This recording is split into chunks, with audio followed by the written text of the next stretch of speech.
In this video, I'm going to show you how to reset password on MetaTrader 4.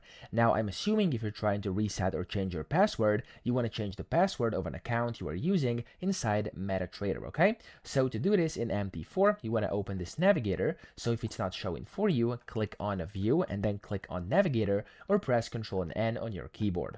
When you do that, you want to go to Accounts, so extend it over here by clicking the plus button or just double click it.